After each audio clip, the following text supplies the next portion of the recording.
സുഹൃത്തേ, ഏവർക്കും തേവയ്ക്കൽ യുവജന ഹൃദയവേദിയുടെ മറ്റൊരു നാടകാനുഭവത്തിലേക്ക് സുസ്വാഗതം.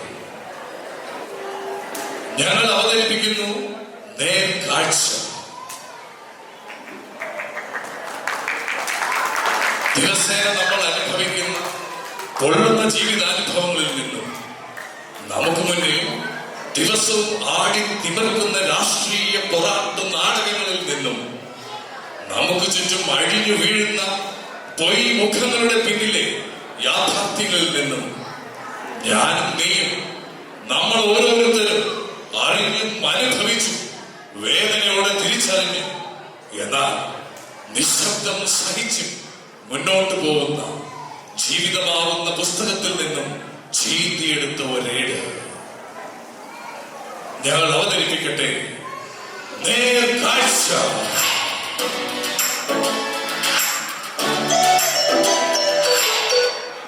രചനാ സംവിധാനം ജിൻസൺ ജോസ്.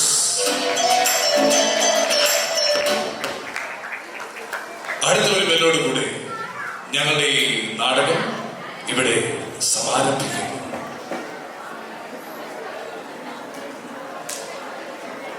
1990-കളിൽ കേരളത്തിൽ നടന്ന ഒരു കഥ ഞങ്ങൾ സാദരം സമർപ്പിക്കട്ടെ.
ഇന്ന് ഇത്രയും മതി.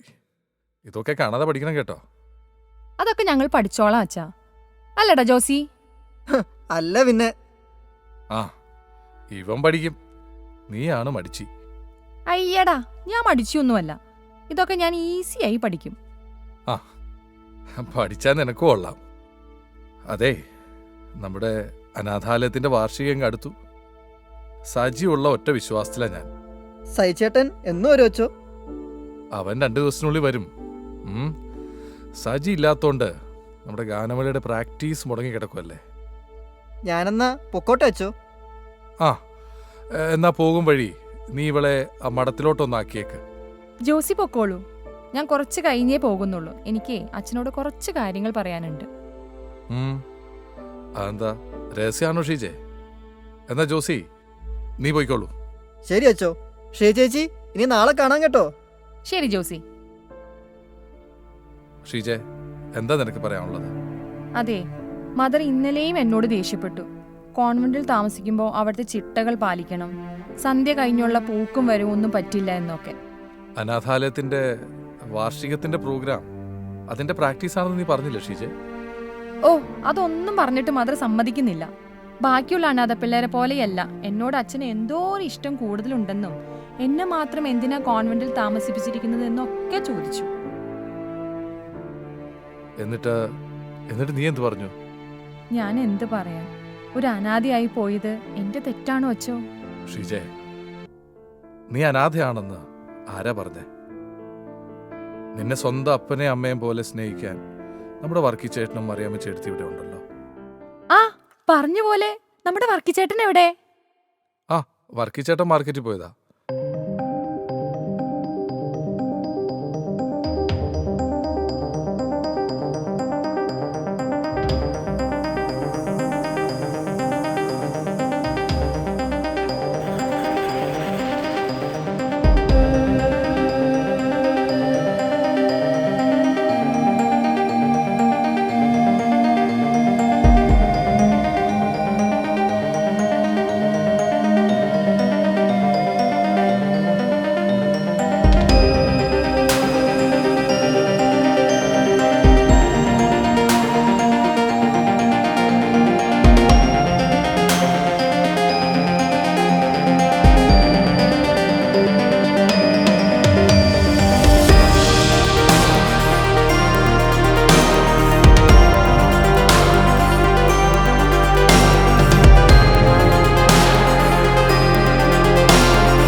വർക്കിച്ചേട്ടോ.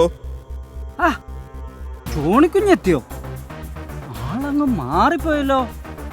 നല്ല സ്റ്റൈലായിട്ടുണ്ട്. പിന്നെ വർക്കിച്ചേട്ടാ എന്തൊക്കെയുണ്ട്? ചിക്കനുണ്ട്, ബീഫുണ്ട്, പോർക്കുണ്ട്. ഓ അതല്ല എൻ്റെ വർക്കിച്ചേട്ടാ, എന്തൊക്കെയുണ്ട് വിശേഷങ്ങളെന്ന്. മറിയാമ്മച്ചേട്ടത്ത് എന്തിയേ? ഓ എന്നാ പറയാനാ ജോണിക്കുഞ്ഞെ, അവളകത്തുണ്ട്. അവൾക്ക് ഞാനും എനിക്ക് അവളും മാത്രമല്ലേ ഉള്ളൂ. ഞങ്ങളിങ്ങനെ ഇണങ്ങിയും ഇണങ്ങിയൊക്കെ ആയിട്ട് അങ്ങ് പോകുന്നു. ആ പോർക്കാണോ? നല്ല ഒന്നാം തരം പന്നിയിറച്ചിയാ. ജോണിക്കുട്ടിക്ക് വേണ്ടി സ്പെഷ്യലായി വാങ്ങിയതാ. ആണോ? ആ അച്ഛനില്ലേ? ഓ എൻ്റെ ജോണിക്കുഞ്ഞെ, ഇത് മാർക്കറ്റിൽ പോയി 1 കിലോ പന്നിയിറച്ചി വേണമെന്ന് പറയുമ്പോൾ അതിന് അച്ഛനുണ്ടോ അമ്മയുണ്ടോ എന്നൊക്കെ ആര് ചോദിക്കുന്നു? അവർ1 കിലോ പന്നിയിറച്ചി തരും, അതും മേടിച്ചുകൊണ്ട് നമ്മളിങ്ങ് പോരും. ഓ എൻ്റെ പൊന്ന് വർക്കിച്ചേട്ടാ, ഞാൻ പന്നിക്ക് അച്ഛനുണ്ടോന്നല്ല ചോദിച്ചേ. ഇവിടുത്തെ അച്ഛനെന്തിയേ? എൻ്റെ ചേട്ടായി ഫാദർ സേവിയർ. ഷോ അതായിരുന്നോ? അച്ഛൻ ദേ ഷീജയും കൊണ്ട് കോൺവെൻറ്റിലേക്ക് പോയേക്കുവാ. ഇപ്പോൾ വരും. ഏ ഷീജ എവിടെ ഉണ്ടായിരുന്നോ? എനിക്കെല്ലാം മനസ്സിലാവുന്നുണ്ട്. ആ എന്നാ മനസ്സിലാവുന്നുണ്ടെന്നാ വർക്കിച്ചേട്ടൻ പറയുന്നേ. അതെ, അച്ഛൻ ഉടനെ എങ്ങാനും എത്തുവോ? അനാഥാലയത്തിൻ്റെ വാർഷികമാണല്ലോ, അച്ഛൻ അതിൻ്റെ തിരക്കിലാ. ഗാനമേളയുണ്ട്, നമ്മുടെ ഷീജ കൊച്ചു പാടുന്നുണ്ട്. ആ അവള് പാടുന്നുണ്ടോ? എന്നാ ഒന്ന് കേൾക്കണല്ലോ. അതെ, ഇത്തവണ ഒന്നുമില്ലേ? എല്ലാം ഉണ്ട് വർക്കിച്ചേട്ടാ, ഞാനിങ്ങ് വന്നല്ലേ ഉള്ളൂ, ഒന്ന് വെയിറ്റ് ചെയ്യേ. ആ എന്നാലേ ജോണിക്കുഞ്ഞ് പോയി കുളിച്ച് റെഡിയായി വാ. അപ്പോഴത്തേക്ക് ഞാൻ ഇതെല്ലാം അങ്ങ് റെഡിയാക്കാം.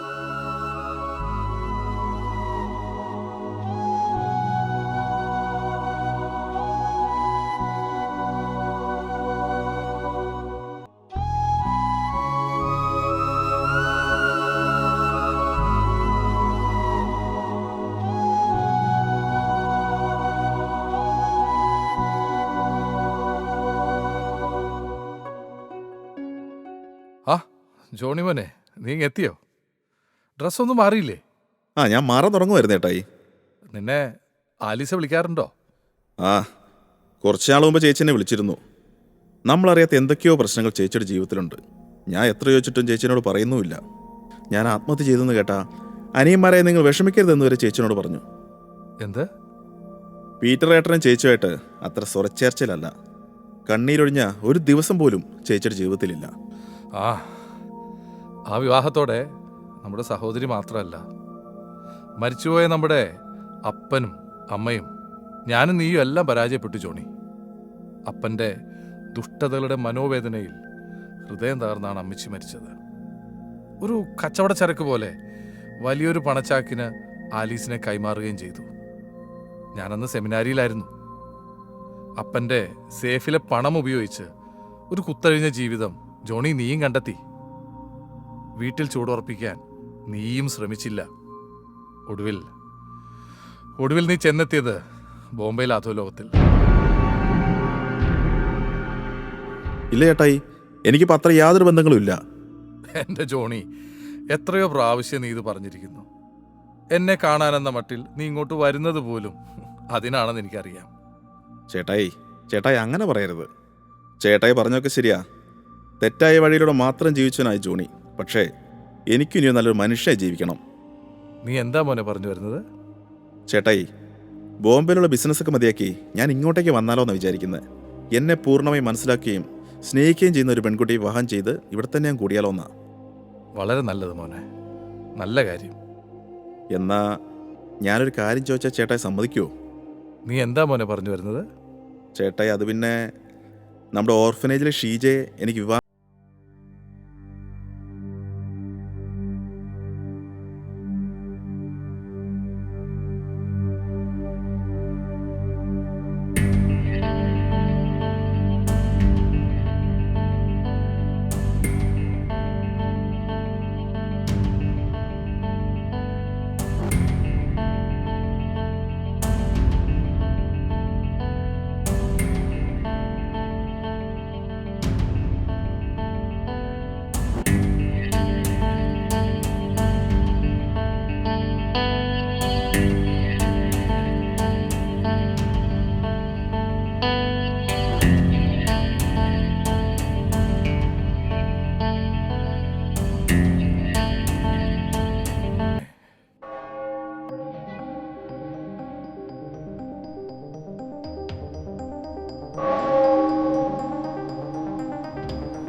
ആഘോഷം. ഓ ഭാഗ്യവാൻ, കേട്ടിട്ട് തന്നെ കൊതിയാകുന്നു. അല്ല അതൊക്കെ പോട്ടെ, വർക്കിച്ചേട്ടൻ എന്തിനാ ഇപ്പൊ ഇങ്ങോട്ട് വന്നേ? അതെ, അച്ഛൻ എന്നെ ഇങ്ങോട്ട് പറഞ്ഞു വിട്ടതാ. ജോണിക്കുഞ്ഞിനെയും കൂട്ടി ചെല്ലാൻ പറഞ്ഞു. അച്ഛനെന്തോ സീരിയസ് ആയിട്ട് ജോണിക്കുഞ്ഞിനോട് പറയാനുണ്ടെന്ന്. പറഞ്ഞതൊക്കെ മതി, ഇതിൽ കൂടുതൽ എന്ത് പറയാൻ. എനിക്കൊന്ന് കേൾക്കണ്ടെന്ന് അച്ഛനോട് ഇന്ന് പറഞ്ഞേക്ക്. ഇന്നലെ അച്ഛനും ജോണിക്കുഞ്ഞും സംസാരിച്ചതൊക്കെ ഞാൻ കേട്ടു. ഷീജയെ അച്ഛൻ ഇവിടെ കൊണ്ടുവരുമ്പോൾ അവൾക്ക് 5 or 6 വയസ്സേ ഉള്ളൂ. എവിടെയോ യാത്ര കഴിഞ്ഞു വരുമ്പോൾ റോഡരികിലിരുന്ന് വിശന്ന് കരയുന്നത് കണ്ട് കൂട്ടിക്കൊണ്ടു വന്നതാണെന്നാണ് പറഞ്ഞു കേട്ടത്. പക്ഷേ പണ്ട് മുതലേ അനാഥാലയത്തിലെ ഏതു കൊച്ചിനേക്കാളും ഒരിഷ്ടം അച്ഛൻ അവളോടുണ്ട്. മക്കളില്ലാത്ത എനിക്കും മറിയാമ്മയ്ക്കും അവൾ സ്വന്തം മോളെ പോലെയാണ്. ആണല്ലോ, മോളെ പോലെ ആണല്ലോ. എന്നാ വർക്കിച്ചേട്ടൻ പറ, ഷീജ ഞാൻ കല്യാണം കഴിച്ച എന്താ കുഴപ്പം? എന്ത് പ്രശ്നം? എനിക്ക് സന്തോഷമേ ഉള്ളൂ. പിന്നെ അച്ഛനെന്താ സമ്മതിക്കാത്തേ? ജോണിക്കുഞ്ഞ് അത് ഓർത്ത് വിഷമിക്കേ വേണ്ട. അതൊക്കെ ഈ വർക്കിച്ചൻ അച്ഛനോട് പറഞ്ഞ് സമ്മതിപ്പിച്ചേക്കാം. അങ്ങനാണേ വർക്കിച്ചേട്ടന് ഒരു ചെറുത് ഒഴിച്ചു കൊടുക്കുക അല്ലേ ഓണിക്കുട്ടാ? അങ്ങനെയാണ് കുഞ്ഞെ ഒരു ചെറുതാക്കണ്ട, ഒരു ഫുൾ കുപ്പി ഞാൻ കൊണ്ട് കൊടുക്ക്. എന്നാ പിന്നെ അകത്തേക്ക് വായോ. അല്ല പിന്നെ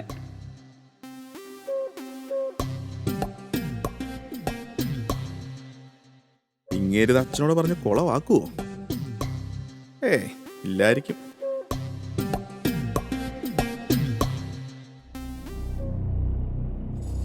പുത്തൂരാനേ അങ്ങേരെ അടുക്കളയിൽ എന്തോ പണിയില്ല. ഇതാര് ജോണിയോ? ഇതാര് കോശിച്ചായനോ? എന്താ ഈ ഇലക്ഷൻ പ്രചരണമൊക്കെ? എന്റെ ജോണി, സത്യം പറഞ്ഞ നിൽക്കാൻ സമയമില്ലെന്നേ. കോശായ, എന്നാ കുറച്ചു നേരം അങ്ങ് ഇരുന്നാലോ?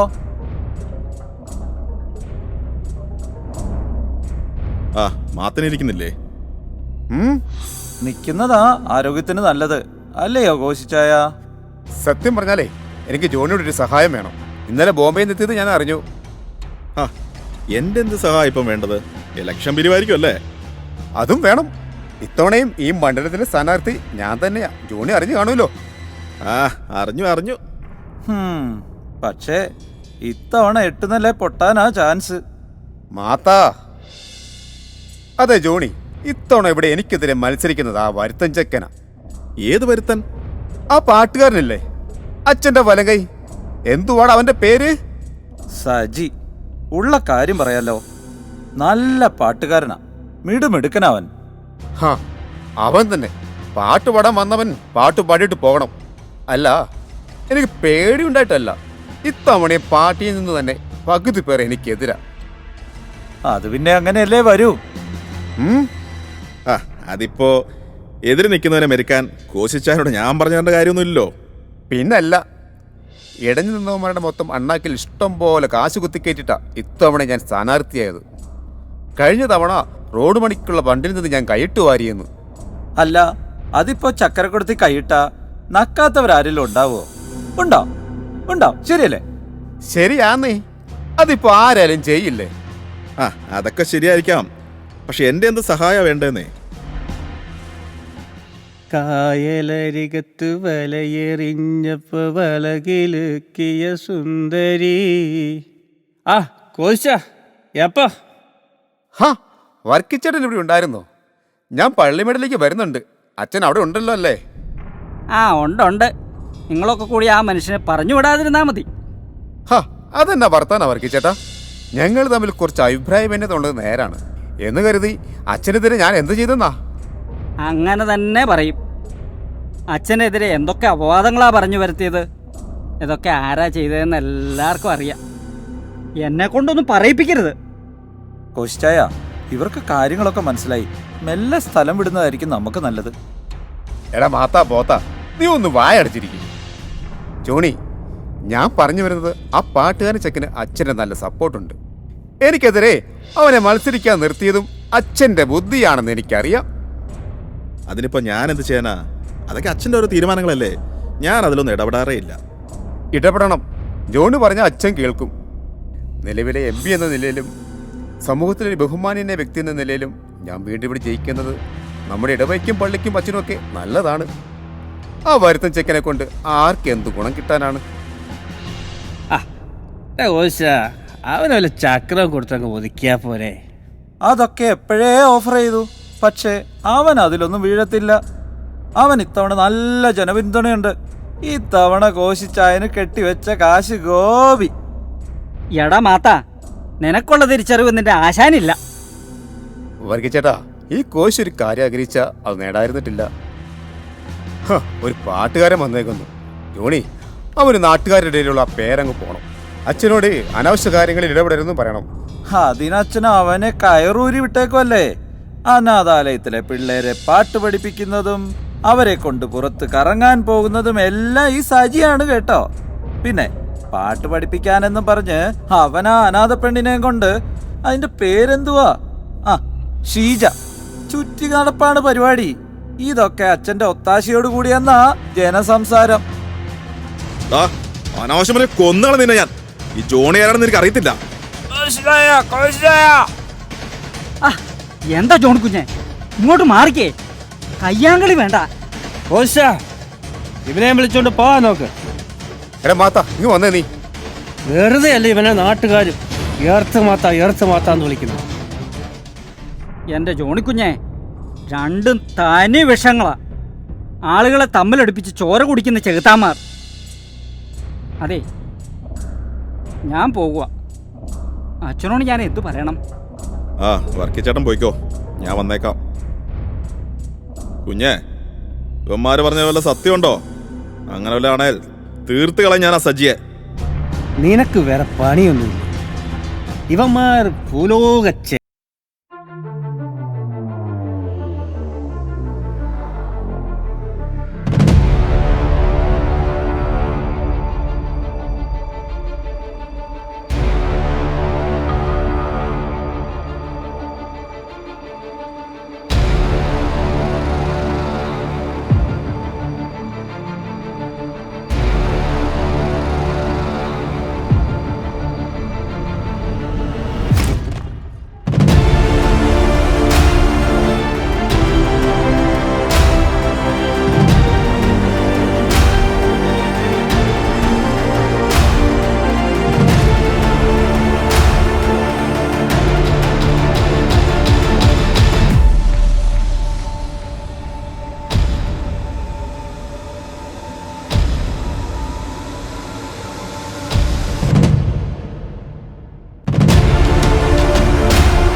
സജി എത്തിയോ?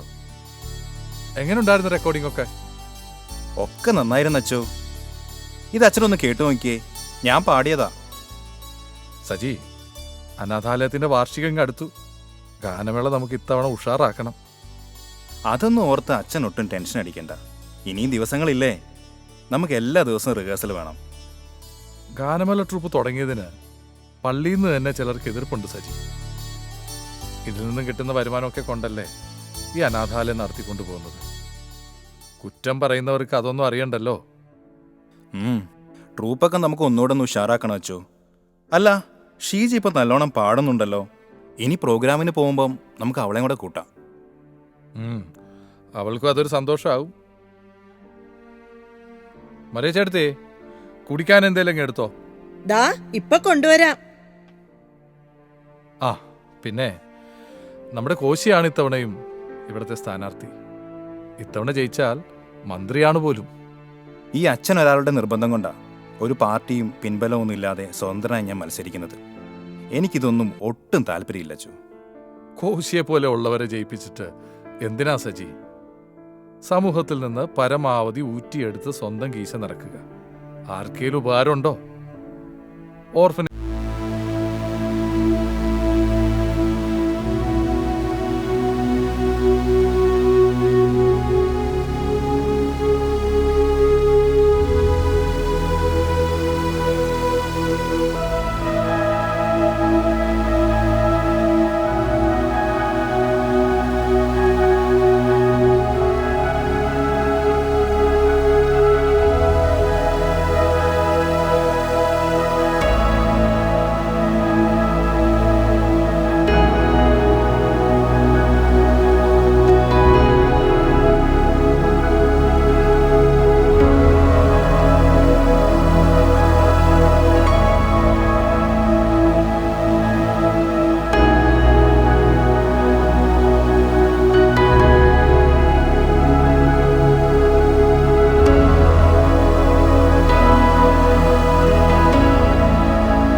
എടാ മാത്തോ, എന്തോ എടാ അട്ടയെ പിടിച്ച് മെത്തക്കെടുത്തിൽ എന്തായിരിക്കും സംഭവിക്കുന്നത്? അത് മെത്തയിൽ കിടന്നുറങ്ങും. ഹേയ് അല്ലടാ. ഓ പിന്നെ എനിക്ക് മനസ്സിലായി.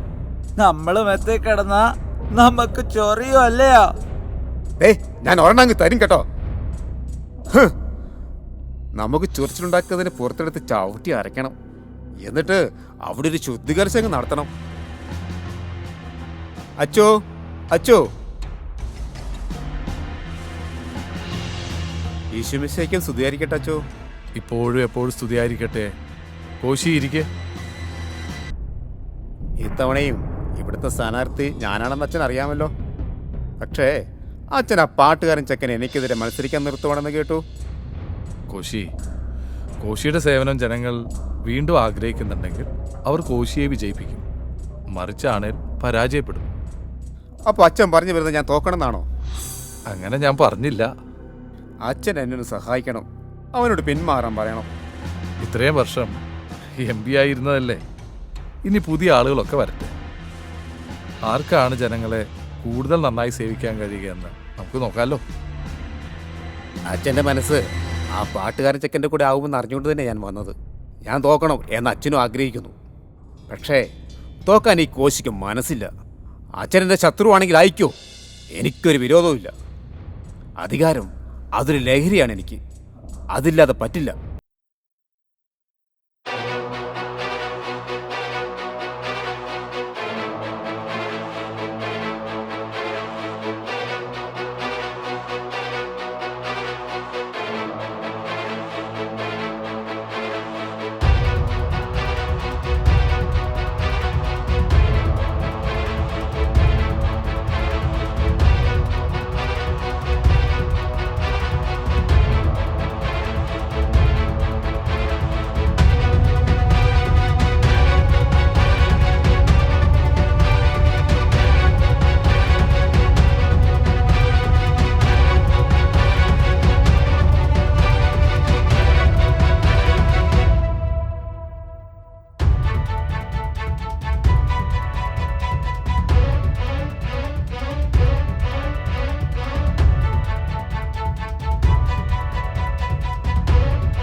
ഷീജേ, എനിക്ക് സ്നേഹിച്ചൊന്നും പരിചയമില്ല, ഉള്ളത് വെട്ടിത്തുറന്നങ്ങ് പറയാം. എനിക്ക് എന്നെ കല്യാണം കഴിച്ചാൽ കൊള്ളാമെന്നുണ്ട്. നിനക്ക് സമ്മതമാണോ? ബോംബെയിൽ വലിയ ബിസിനസ്സുകാരനായ ജോണിച്ചായന് അനാഥയായി എന്നെയേ കണ്ടുള്ളൂ കല്യാണം കഴിക്കാൻ. നീ എന്താ എന്നെ കളിയാക്കുവാണോ? കളിയാക്കിയതല്ല ജോണിച്ചായ. ജോണിച്ചായന് പണവും സൗന്ദര്യമുള്ള എത്രയോ പെമ്പിള്ളേരെ കിട്ടും. നിനക്കെന്നെ ഇഷ്ടമില്ല, അത് പറ. ഇഷ്ടില്ലാന്ന് ഞാൻ പറഞ്ഞില്ലല്ലോ. അപ്പോ എന്നെ ഇഷ്ടമാണ് അല്ലേ? ഇഷ്ടാണെന്നും ഞാൻ പറഞ്ഞില്ലല്ലോ. ചേടാ, അതോ നിനക്ക് ആ പാട്ടുകാർ സജിന് ഇഷ്ടമാണോ? ഏ ആ, എനിക്ക് സജിയേട്ടനെ ഭയങ്കര ഇഷ്ടമാണ്. ഓഹോ, അപ്പൊ ഞാൻ കേട്ടൊക്കെ ശരിയാണല്ലേ? അവന്മാര് പറഞ്ഞൊന്നും വെറുതെ അല്ല. എന്റെ ഈശോയെ, എന്ത് കേട്ടെന്നാ? അതെ, ഇഷ്ടത്തിന് ഒരു അർത്ഥം മാത്രമേ ഉള്ളൂ. സജിയേട്ടൻ എനിക്ക് എന്റെ സ്വന്തം ചേട്ടനെ പോലെയാ. ഓ, അങ്ങനെയായിരുന്നോ? ജോണിച്ചായ, എനിക്ക് ജോണിച്ചായനെ ഒത്തിരി ഇഷ്ടമാണ്. പക്ഷേ അനാഥയായി എനിക്ക് അങ്ങനെയൊക്കെ ആഗ്രഹിക്കാമോ? ഷീജേ, ശരിക്കും നിന്നെ പോലെ ഒരാളെ ആഗ്രഹിക്കാൻ അർഹത എനിക്കാണ് ഇല്ലാത്തത്. ചെറുപ്പം മുതലേ പണത്തോടായിരുന്നു എനിക്ക് സ്നേഹം. പണം ഉണ്ടാക്കാനായി പല തെറ്റായ വഴിയിലൂടെ ഞാൻ നടന്നു. ധാരാളം പണം ഉണ്ടാക്കി. പക്ഷേ മനസ്സമാധാനത്തോടെ ഒരു ദിവസം പോലും എനിക്ക് ഉറങ്ങാൻ പറ്റിയിട്ടില്ല. ഞാനുണ്ടാക്കിയ പണത്തിനൊക്കെ ചോരയുടെ മണമായിരുന്നു. ഇനിയെങ്കിലും എനിക്ക് നല്ലൊരു മനുഷ്യനായി ജീവിക്കണം. ഇത്തവണ ബോംബെയിൽ നിന്ന് വന്നപ്പോൾ ഇനിയൊരു തിരിച്ചുപോക്കില്ല എന്ന് ഉറപ്പിച്ച് തന്നെ ഞാൻ വന്നത്. സ്നേഹം എന്താണ് ഞാൻ അറിഞ്ഞത് വല്ലപ്പോഴും ഇവിടെ വരുമ്പോൾ മാത്രമാണ്. പക്ഷേ എന്നെ ആത്മാർത്ഥമായി സ്നേഹിച്ച എൻ്റെ ചേട്ടായി വരെ കുറേ വർഷമായി ഞാൻ പറ്റിച്ചുകൊണ്ടിരിക്കുകയാണ്. ഒരു കുമ്പസാരത്തിൽ എന്ന പോലെ എനിക്കെല്ലാം തുറന്നു പറയണം. ഷീജെ, എനിക്ക് വേണ്ടിയിരുന്നത് നിന്റെ സമ്മതം മാത്രമാണ്. എനിക്ക് സമ്മതമാണ് ജോണിച്ചായ. പക്ഷേ അച്ഛനോട് ചോദിക്കാതെ, അച്ഛൻ്റെ സമ്മതമില്ലാതെ ഇതുവരെ ഒന്നും എൻ്റെ ജീവിതത്തിൽ ഉണ്ടായിട്ടില്ല. ആ, അച്ഛനോട് നമ്മുടെ കാര്യം ഞാൻ സൂചിപ്പിച്ചിരുന്നു. ഒയ്യോ, എന്നിട്ട് അച്ഛൻ എന്ത് പറഞ്ഞു? നിന്നെ എനിക്ക് കെട്ടിച്ചേരില്ലെന്ന് അച്ഛൻ പറഞ്ഞത്. ചിലപ്പോ നിന്നോടുള്ള വാത്സല്യം കൊണ്ടാവും. എന്നെ പോലെ കൊള്ളരുതാത്തൊരുത്തിന് നിന്നെ കല്യാണം കഴിച്ചു കൊടുക്കാനുള്ള മടിയുണ്ടാവും. ആ, അത് സാരമില്ല, ഞാൻ പതിയെ അച്ഛനെ പറഞ്ഞ് മനസ്സിലാക്കിക്കോളാം. ജോണിച്ചായ, എന്നാ ഞാൻ കോൺവെന്റിലേക്ക് പൊക്കോട്ടെ. മദർ വഴക്ക് പറയും. ഇപ്പൊ തന്നെ നല്ല ലേറ്റായി. ആ, നീ ഒറ്റയ്ക്ക് പോണ്ട, നേരം വൈകില്ലേ, ഞാനും കൂടെ വരാം.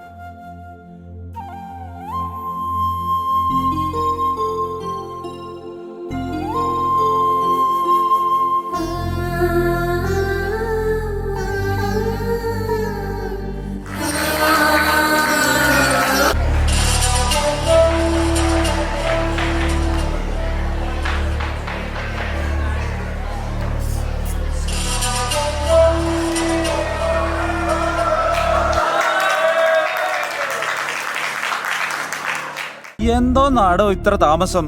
പെട്ടെന്ന് ആയിക്കോട്ടെ, കോശിച്ചായന് മീറ്റിംഗ് ഉള്ളതാ. ഞങ്ങൾ തിന്നുമല്ല. കോശിച്ചായോ, ഇത്തവണ കോശിച്ചായൻ ജയിക്കുമെന്ന് എനിക്ക് നല്ല ഡൗട്ടുണ്ട്. അതെന്താടാ മാത്താ? ആ പാട്ടുകാരൻ ചെക്കന് നല്ല സപ്പോർട്ടുണ്ട് കേട്ടോ. പള്ളിയും പള്ളിക്കാരൊക്കെ അവന്റെ കൂടെയാ.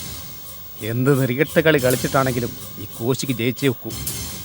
എടാ മാത്താ, നീ അകത്ത് പോയി രണ്ടെണ്ണം ഒഴിച്ചു വെക്ക്. ഓ, എടാ ചാക്കോ, എന്താ കോശായ? വോട്ട് കൊടുത്ത് ഇന്ന് മുതൽ ശക്തമാക്കണം. ഈ കോശിക്ക് ചെയ്യുന്ന ഓരോ വോട്ടിനും ഓരോ പെഗ് 100 രൂപ അങ്ങ് കൊടുത്തേക്ക്. നമ്മുടെ കയ്യിൽ നിന്ന് പൈസയും വാങ്ങി പെഗ് അടിച്ചിട്ട് അവർ വോട്ട് ചെയ്തില്ലല്ലോ. ഒന്നുകളയും ഞാൻ. അവന്മാരെയല്ല, നിന്നെയൊക്കെ ആ വോട്ടിൽ ഉറപ്പിക്കണം കേട്ടോടാ.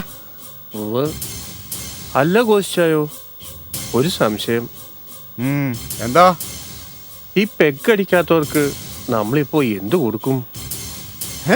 അത് ശരിയാണല്ലോ. അതിപ്പോ എന്ത് ചെയ്യും? കോശായോ, അതിന് വഴിയുണ്ട്. പെഗ് അടിക്കാത്തവർക്ക് ഓരോ ഗ്ലാസ് പാലും ഒരു പുഴുങ്ങിയ മുട്ടയും കൊടുത്താലോ? ആ, എന്ത് തേങ്ങയാണെന്ന് വെച്ചാൽ പുഴുങ്ങി കൊടുത്തേക്ക്. എനിക്ക് വോട്ട് കിട്ടിയാ മതി. അല്ല, ഈ തേങ്ങയൊക്കെ പുഴുങ്ങി കൊടുത്തിട്ട് ഇനി വയറിളക്കം എങ്ങാനും പിടിച്ചാലോ? അതിന് നമ്മൾ സമാധാനം പറയണ്ടേ? എന്റെ കൂടെ ഉള്ളവന്മാരല്ല ഇങ്ങനത്തെ മണ്ടന്മാരാണല്ലോ. ആ പിന്നെ എടാ സോമ, എല്ലായിടത്തും എന്റെ പോസ്റ്റർ വെച്ചു. എടാ, ആ പള്ളിക്കവലയിലെ എന്റെ ഒരു വലിയ പോസ്റ്റർ അങ്ങ് വെച്ചു, അച്ഛൻ കാണുന്നത് പോലെ. ശരി കോശായ. എന്നാ നിങ്ങൾ ചെല്ല്, പണി നടക്കട്ടെ. ഞാൻ പറഞ്ഞതൊക്കെ ഓർമ്മയുണ്ടല്ലോ രണ്ടുപേർക്കും? കോശിച്ചായം പേടിക്കണ്ട, അതൊക്കെ ഞങ്ങൾ ഏറ്റുന്നേ. കോശായ, സാധനം റെഡിയാക്കിയിട്ടുണ്ട്. നല്ല സ്വയംഭം സാധന. എടാ മാത്ത, അതിനിടയ്ക്ക് നീ എടുത്തതങ്ങ് മോന്തിയോ? മോന്തിയതല്ല കോശിച്ചായ, ഗ്ലാസ്സിൽ ഒഴിച്ചപ്പോ 2 തുള്ളി അണ്ണാക്കിലേക്ക് പോയതാ. ഈ ആള് വല്ലോം ജയിക്കുമോ ആവോ? ദൈവം തമ്പുരാൻ അറിയാം. വേറെ വഴിയില്ലാത്ത കൊണ്ടാ ഈ മാത്യൂസ് എന്ന മാത്തനെ കുറിച്ച് അറിയണേ. 1 വർഷം പിന്നോട്ട് ആലോചിച്ചു നോക്കണം. അന്ന് തോമസ് എന്ന ഒരുത്തൻ എന്നെ അകത്താക്കി. ഈ കേസിൽ നിന്ന് ഊരാനാണ് ഞാൻ ഈ കോശി തെണ്ടിയുടെ പുറകെ നടക്കുന്നത്. ഇപ്പം ദേ വേറെ ഒരുത്തൻ കയറി വന്നിരിക്കുന്നു, ജോണി. ഇതാരപ്പാ? Mister Koshy. No, I am mister Mathan. കോശിക്കുതറേ, എന്റെ ദൈവമേ, ഇമാരെന്ത് തേങ്ങാക്കൊലയാണോ ഈ പറയുന്നേ? കോശി കിത്താറെടുത്തു വന്നോ? കോശിക്ക് പുലാവോ? പുലാവോ? അതെന്തോന്നാ? ദേ കോശിച്ചായോ, അന്വേഷിച്ച് 2 പേർ വന്നിരിക്കുന്നു. ഏതോ ഹിന്ദിക്കാരന്മാരാന്നും തോന്നുന്നു.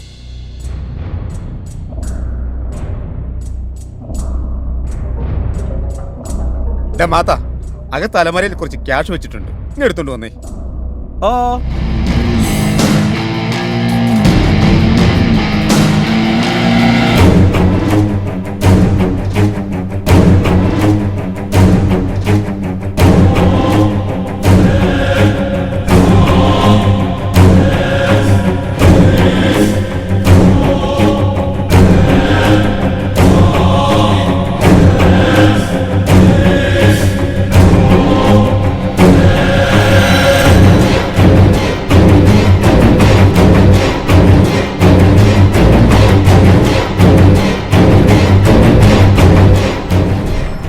ഇവരൊക്കെ ആരാ? എന്തിനാ ഇവർക്ക് കാശ് കൊടുത്തേ? കോശിച്ചായ, ഈ പെട്ടിയിലെന്താ? മാത്ത, രാഷ്ട്രീയത്തിൽ പിടിച്ചു നിൽക്കണ പല കളികളും കളിക്കണം. നെറികെട്ട പല കളികളും കളിച്ച കോശി MP ആയത്. കൂടെയുള്ളവന്റെ കുതികാൽ വെട്ടിയും ഒറ്റിയും ഒക്കെ തന്നെയാ കോശി ഇവിടെ വരെ എത്തിയത്. എന്താ നീ പേടിച്ചു പോയോ? മാത്ത, നാളെയല്ലേ നമ്മുടെ ആ സേവറച്ചന്റെ അനാഥാലയത്തിന്റെ വാർഷികവും ഗാനമേളയും. എനിക്ക് ക്ഷണമുണ്ട്. സ്ഥലത്തെ ജനപ്രതിനിധിയല്ലേ, പോകാതിരിക്കാൻ പറ്റുമോ? ആ, അത് നന്നായി. അവിടെ കോശിച്ചായൻ ഒരു കാലക്കം പ്രസംഗം അങ്ങ് കാച്ചണം. പിന്നെ കുറെ വാഗ്ദാനങ്ങളും.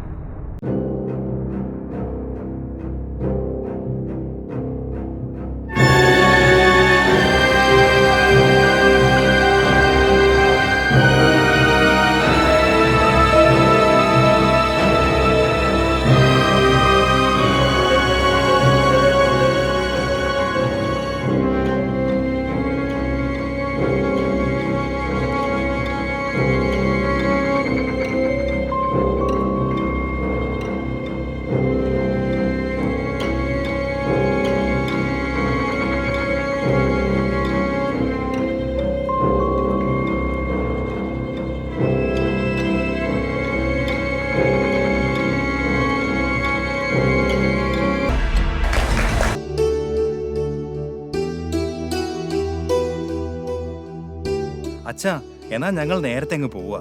ഗാനമേളയുടെ ഫൈനൽ റിഹേഴ്സൽ നോക്കാണ്ട്. എന്നാ നിങ്ങൾ ചെല്ല, ഞാൻ വർക്കിച്ചിനെയും കൂട്ടി വരാം. ഷീജേ, വാ, നമുക്ക് ഇറങ്ങാം. സമയായി, ഒന്ന് വേഗം ആട്ടെ.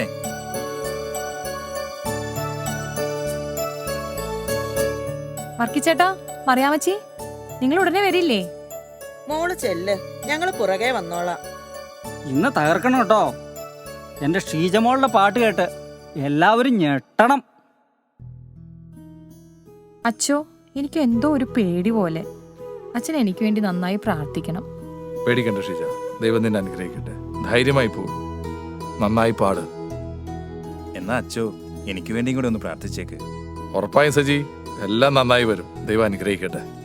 എടാ ജോസി, നീ എങ്ങനെ വരുന്നത്? ഞാൻ സൈക്കിളിൽ ഒന്നോളാം സഹിച്ചേട്ടാ. എന്നാ വേഗം വന്നേക്ക്, ഒന്നുകൂടെ റിഹേഴ്സൽ നോക്കണം. എന്നാ നമുക്ക് ഇറങ്ങാം ചേട്ടാ. സജിമോനെ, ഇത് പൊളിക്കണം കേട്ടോ. ജോസി, നീ എന്നാ പോയിക്കോളൂ, ലേറ്റ് ആവണ്ട.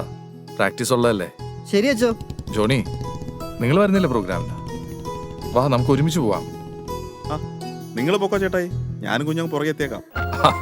2 പേരും കൂടെ വെള്ളം അടിച്ച് വരാനുള്ള പ്ലാൻ ആണെങ്കിൽ അത് വേണ്ട. ഇല്ല ചേട്ടായി, ഞാനിപ്പോ നീറ്റാണ്. ഞാൻ എക്സ്ട്രാ നീറ്റാണ് അച്ചോ. അതെനിക്കറിയാം, അതുകൊണ്ട് തന്നെ പറഞ്ഞത്. മോനെ ജോണി, എനിക്ക് നിന്നോട് വളരെ പ്രധാനപ്പെട്ട ഒരു കാര്യം പറയാനുണ്ട്. എന്താ ചേട്ടായി? നീ അത് ക്ഷമയോടുകൂടെ കേൾക്കണം. എന്തായാലും ഇന്നത്തെ പ്രോഗ്രാം കഴിയട്ടെ, എന്നിട്ട് നമുക്ക് സമാധാനമായിട്ട് സംസാരിക്കാം. എന്തായി വർക്കിച്ചേട്ടാ, നമുക്കിറങ്ങാൻ സമയമായി. എന്നാ ഞങ്ങൾ പോവാ. പ്രോഗ്രാം തുടങ്ങുന്നതിന് മുന്നേ രണ്ടും അങ്ങ് എത്തിയേക്കണം. ആ, ഞങ്ങൾ എത്തിക്കോളാന്നേ.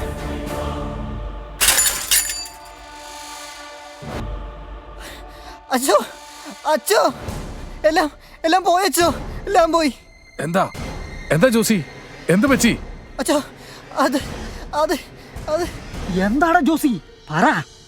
എന്താടാ ജോസി, നീ പറയേ, എന്താ പറ്റിയേ? നമ്മുടെ ഷീ ചേച്ചിക്കും സഹിച്ചേട്ടനും പോകുന്ന വഴി ഒരു ആക്സിഡന്റ് പറ്റിയച്ചാ. എന്റെ കർത്താവേ, എന്റെ കൊച്ചുങ്ങൾക്ക് എന്തു പറ്റി? എന്റെ ദൈവമേ, എന്റെ പിള്ളേർക്ക് എന്ത് പറ്റി? പറ മോനെ ജോസി, അവർക്ക് എന്നാ പറ്റിയേ? ഒരു ലോറി ഇടിച്ചിട്ട് നിർത്താതെ പോയി. നമ്മുടെ സഹിച്ചേട്ടൻ പോയച്ചോ, നമ്മുടെ സഹിച്ചേട്ടൻ പോയച്ചോ. നമ്മുടെ ഷീ ചേച്ചി എല്ലാരും കൂടെ ആശുപത്രി കൊണ്ടുപോയിക്ക. കുറച്ച് സീരിയസ് ആണെന്നാ പറയുന്നത്. എന്റെ കർത്താവേ, വീണ്ടും നീ എന്നെ പരീക്ഷിക്കുവാണോ? എന്റെ മക്കളെ, അച്ഛാ നമുക്ക് ആശുപത്രിയിലേക്ക് പോകാം. എന്റെ മാതാവേ, എന്റെ കൊച്ചിനൊന്നും വരുത്തല്ലേ.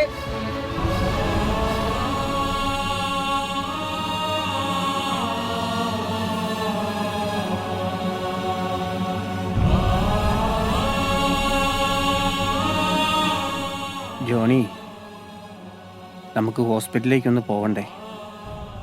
നിനക്ക് അവളെ ഒന്ന് കാണണ്ടേ? വേണ്ട വേണ്ട കുഞ്ഞെ, ഈ അവസ്ഥ എനിക്ക് അവളെ കാണണ്ട. അവളിവിടെ ചിരിച്ചോണ്ട് പോയ മുഖം അതെൻ്റെ മനസ്സിലുണ്ട്. അതങ്ങനെ തന്നെ ഇരുന്നോട്ടെ. ഈ അവസ്ഥ എനിക്ക് അവളെ കാണണ്ട കുഞ്ഞെ. എന്നാലും ഒന്ന് കാണണ്ടേടാ. വാ, നമുക്ക് ഹോസ്പിറ്റലിലേക്ക് പോവാം. എണീക്ക്.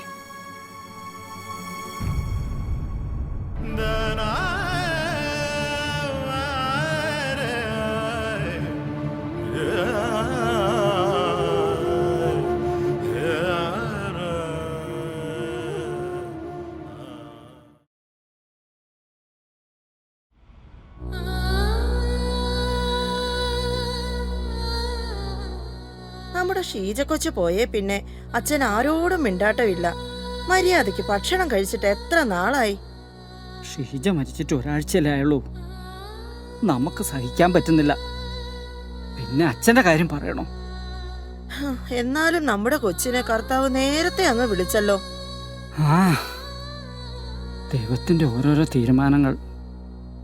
നമുക്ക് എന്ത് ചെയ്യാൻ പറ്റും?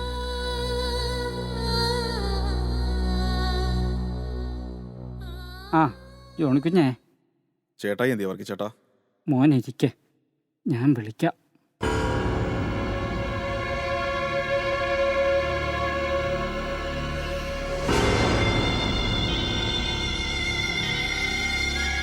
ജോണി. ചേട്ടായി, ഞാൻ നാളെ ബോംബെക്ക് തിരിച്ചു പോവുക. ഇനി ഒരിക്കലും അങ്ങോട്ടേക്ക് തിരിച്ചു പോകുന്നില്ലെന്ന് വിചാരിച്ചാണ് ഞാൻ. പക്ഷേ ഇങ്ങനെയൊക്കെ ആയിത്തീരുമെന്ന് വിചാരിച്ചില്ലല്ലോ. പോകുന്നതിന് മുമ്പ് ഒരു കാര്യം കൂടെ ചെയ്തു തീർക്കാറുണ്ട്.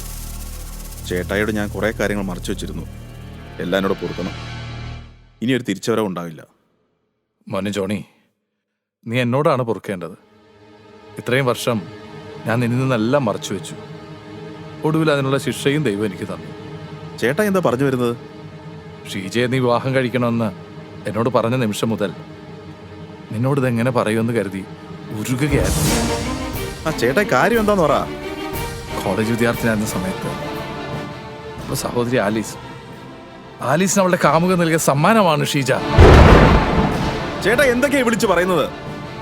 ജോണി, സെമിനാരിയിൽ പഠിച്ചുകൊണ്ടിരുന്ന ഞാൻ അവധിക്കാലത്ത് വീട്ടിലെത്തിയപ്പോഴാണ് ആലീസ് ഗർഭിണിയാണെന്നും കാമുകൻ അവളെ ചതിച്ചതാണെന്നും അറിഞ്ഞത്. മാനക്കേട് തോന്നിയ അപ്പച്ചൻ ബാംഗ്ലൂരിൽ ഒരു ഹോസ്പിറ്റലിൽ അവളെ രഹസ്യമായി താമസിപ്പിച്ചു. പ്രസവം കഴിഞ്ഞ് കുട്ടിയെ ഒരു ഓർഫനേജിൽ ഏൽപ്പിച്ച് എല്ലാ എതിർപ്പുകളെ അവഗണിച്ച് ഒരു അമേരിക്കൻ മലയാളിയുമായി അവളുടെ കല്യാണവും നടത്തി. ചെയ്ത തെറ്റിൻ്റെ ശിക്ഷ അമേരിക്കയിലിരുന്ന് അവൾ അനുഭവിച്ചുകൊണ്ടിരിക്കുമല്ലേ. കണ്ണീരൊഴിഞ്ഞൊരു നിമിഷമെങ്കിലും അവളുടെ ജീവിതത്തിലുണ്ടോ ജോണി? എന്തിനിതല്ല എന്നിൽ നിന്ന് ഒളിച്ചു വെച്ചു? എന്നെ എന്തിനീ കോമാളിവേഷം കെട്ടിച്ചു? സ്വന്തം പെങ്ങളുടെ മോളാണെന്നറിയാതെ ഞാൻ അവളെ വിവാഹം കഴിക്കാൻ ആഗ്രഹിച്ചു. എന്നോട് നിങ്ങൾക്ക് ഇത് തുറന്നു പറയാൻ പാടില്ലായിരുന്നോ? എന്തിന് ഇത്രയും കാലം എന്നെ നിന്ന് മറച്ചു വെച്ചു? എൻ്റെ തെറ്റാണ് മോനെ, നീ എന്നോട് ക്ഷമിക്കുക. ഇങ്ങനൊരു ചിന്ത നിന്റെ മനസ്സിൽ വരുമെന്ന് ഞാൻ ചിന്തിച്ചതേയില്ല. അന്ന് ഞാനെല്ലാം നിന്നോട് പറയാനിരുന്നാണ്. പക്ഷേ അതിനു മുമ്പേ കർത്താവ് അവളെ തിരിച്ചു വിളിച്ചു. എനിക്കിപ്പോൾ ഒരു കാര്യം മനസ്സിലായി. ഒരിക്കൽ നശിച്ചവൻ പിന്നെ എത്ര നന്നാവാൻ നോക്കിയാലും അത് നടക്കത്തില്ല. ഈ ജോണി നശിച്ചവനായിരുന്നു. ഇങ്ങോട്ട് വരുമ്പോൾ മാത്രമാണ് ജീവിതത്തിൽ ഒരിക്കലും കിട്ടാത്ത സ്നേഹം ഞാൻ അറിഞ്ഞു തുടങ്ങിയത്. ഷീജ എനിക്ക് ജീവിക്കാൻ പ്രതീക്ഷ തന്നു. അവളോടത്തൊരു ജീവിതം ഞാൻ സ്വപ്നം കണ്ടു. പക്ഷേ പെട്ടെന്ന് അവൾ പോയപ്പോൾ ഞാൻ തകർന്നുപോയി. പക്ഷെ ഇപ്പോൾ അവൾ നമ്മുടെ സ്വന്തം ചോരയാണെന്ന് അറിഞ്ഞപ്പോൾ ഈ ജോണി ഒന്നും അല്ലാണ്ടായിപ്പോയി. ഇനി എനിക്ക് മുന്നും പിന്നെ നോക്കാനില്ല. മോനെ ജോണി, നീ ആ പഴയ ജീവിതത്തിലേക്ക് വീണ്ടും തിരിച്ചു പോകരുത്. നിനക്കൊരു നല്ല ജീവിതം ബാക്കിയുണ്ട്. ജീവിതത്തിന്റെ പ്രതീക്ഷകൾ നഷ്ടപ്പെട്ടവന് ഇനി എന്ത് ജീവിതം ചേട്ടായി? ഇനി ഒരിക്കലും ജോണി നാട്ടിലേക്ക് വരില്ല. പക്ഷേ പോകുന്നതിന് മുമ്പ് കുറച്ച് കണക്കുകൾ തീർക്കാനുണ്ട്. മോനെ ജോണി,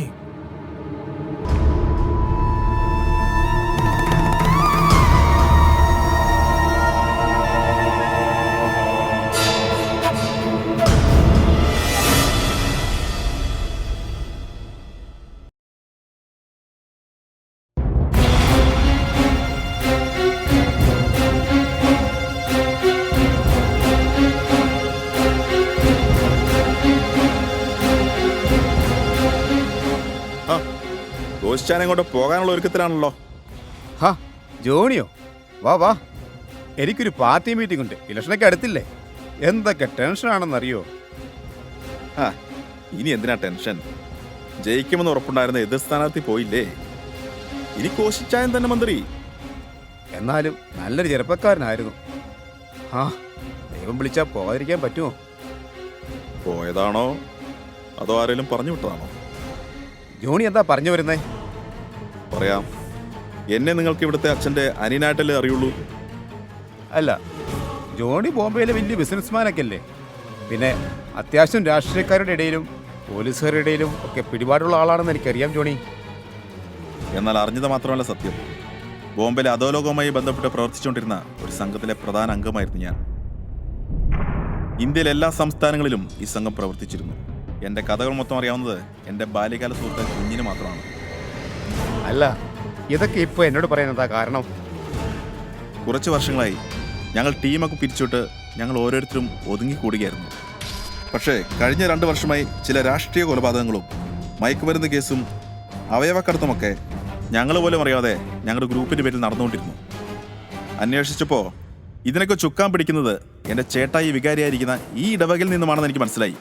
കോശിക്കുര്യൻ എന്ന ആട്ടിൻതോലിട്ട ചെന്നായി. ഇപ്പോൾ നിനക്ക് മനസ്സിലായില്ലേ കോശിക്കുര്യൻ ആരാണെന്ന്? നീ എന്നെക്കുറിച്ചെല്ലാം പഠിച്ചിട്ട് വന്നേക്കോല്ലേ? നിന്നെപ്പറ്റി കൂടുതൽ അറിയാനും നിന്റെ നീക്കങ്ങൾ അറിയാനുമായി ഞങ്ങളുടെ കൂട്ടത്തിൽ നിന്ന് ഒരാളെ ഇങ്ങോട്ടേക്ക് അയച്ചു. ഇവിടെ നടക്കുന്ന പല അപകടമരണങ്ങളുടെയും പിന്നിൽ നിന്റെ ആൾക്കാരാണെന്ന് എനിക്ക് മനസ്സിലായി. നിന്റെ അവയവക്കടത്തിനെക്കുറിച്ചും അവൻ വഴി ഞങ്ങൾ അറിഞ്ഞു. കഴിഞ്ഞ 2 വർഷമായി അവൻ നിന്റെ പുറകെ ഉണ്ടായിരുന്നു. ഏതവനടവൻ? ഈ കോശിയെ സ്കെച്ച് ചെയ്യാൻ മാത്രം ധൈര്യം ഉണ്ടായിരുന്നവൻ. നിന്റെ പല പ്രവൃത്തികളും ചോദ്യം ചെയ്ത ചേട്ടായിക്ക് വരെ ജീവന് ഭീഷണിയുണ്ടെന്ന് എനിക്ക് മനസ്സിലായി. അധികാരത്തിന്റെ അഹങ്കാരത്തിൽ എന്ത് തോന്നിയാസവും കാണിച്ചിരുന്ന നിന്നെ പൂട്ടണമെങ്കിൽ ആദ്യം നിന്റെ അധികാരം ഇല്ലാതാക്കുമെന്നായിരുന്നു എൻ്റെ ലക്ഷ്യം. അതിന് ഇലക്ഷന് ജനസമ്മതനായ ഒരാൾ നിനക്കെതിരെ മത്സരിക്കണമായിരുന്നു. നിനക്കെതിരെ ഞാൻ ഇറക്കിയ തുറുപ്പ് ചീട്ടായിരുന്നു സജി. കഴിഞ്ഞ 2 വർഷമായി അവൻ നിന്റെ പുറകെ ഉണ്ടായിരുന്നു. നല്ലൊരു ഗായകനായി അവന് നാട്ടുകാരുടെയും അച്ഛൻ്റെയും പ്രീതി പെട്ടെന്ന് പിടിച്ചു പറ്റാനായി. പക്ഷേ ഇതൊന്നും എൻ്റെ ചേട്ടായിയോട് പോലും ഞാൻ പറഞ്ഞിട്ടില്ല. എന്നിട്ട് നിന്റെയൊക്കെ സജി എവിടെയാടാ? കൊന്നുകളഞ്ഞു ഞാൻ അവനെ. എടാ മാത്രം വിളിക്കണ്ട, അവൻ വരില്ല. സജിയെ തീർത്ത നീ തന്നെയാണെന്ന് എനിക്കറിയായിരുന്നു. പക്ഷേ കൂടെ എനിക്ക് നഷ്ടപ്പെട്ടത് എൻ്റെ സ്വന്തം ചോരയാ, ഷീജ. അധികാരം, അതിനായി ഞാൻ എന്തും ചെയ്യും. എനിക്കെതിരെ നിൽക്കുന്ന ആരെയും എന്തിനേയും ഞാൻ തീർക്കും. അത് നെയ്യായാലും ശരി, നിന്റെ ചേട്ടൻ അച്ഛനാണെങ്കിലും ശരി, തീർത്ത് കളയും ഞാൻ. ഒരു പോലീസും പട്ടാളവും ഈ കോശിയെ തൊടില്ല. ഇവിടെ ഇപ്പോ നിയമം നടത്തുന്നതും തീരുമാനിക്കുന്നതും ഈ കോശിയാ. ന്യായവും വിധിയും ഈ കോശി തീരുമാനിക്കും. അല്ലെങ്കിൽ പൈസ വാരിയെറിഞ്ഞ് നിർത്തും. എന്നിട്ട് മനസ്സിലാക്കാത്തവരുടെ ജീവൻ ഈ കോശി അങ്ങ് എടുക്കും. ഇത്രയൊക്കെ ആയ സ്ഥിതിക്ക് നീ ഇനി ജീവനോട് തിരിച്ചു പോകണ്ട. അന്ന് ആ പെണ്ണിനെ കൊല്ലണമെന്ന് എനിക്കില്ലായിരുന്നു. സജിയായിരുന്നു എൻ്റെ ലക്ഷ്യം. പക്ഷേ എന്ത് ചെയ്യാനാ, വിധിയെ തടുക്കാൻ പറ്റുമോ? പാവം ഷീജ ലോറി കയറി ചതഞ്ഞരിഞ്ഞു പോയി.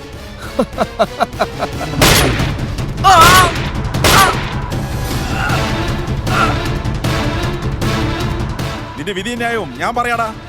ഈ കോശിക്കുര്യൻ ഇനി ലോകത്ത് വേണ്ട.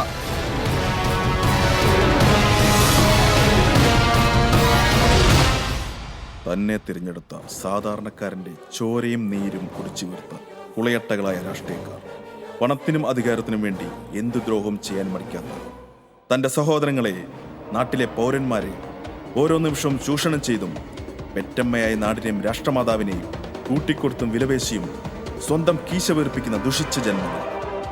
ഈ നീചന്മാരെ ഈ മണ്ണിൽ നിന്നും വലിച്ചെറിയാൻ, ഈ അധമന്മാരുടെ നെഞ്ചിലേക്ക് ഒരു കടാര കുത്തിയിറക്കാൻ, മാറുനോക്കി ഒരു വെടിയുണ്ട വായിക്കാൻ കൈതരിക്കുന്ന അനേകായിരങ്ങൾക്ക് വേണ്ടി വെറുപ്പും പകയും സ്വന്തം ഹൃദയത്തിൽ തന്നെ മറച്ചുവെച്ച് നിസ്സഹായരായി സ്വയം ശപിച്ചുകൊണ്ട് ഇവന്മാരുടെയൊക്കെ ആട്ടും തുപ്പും സഹിച്ച് മരിച്ചു ജീവിക്കുന്ന ഓരോ പൗരനും വേണ്ടി ഒരു നേർക്കാഴ്ച.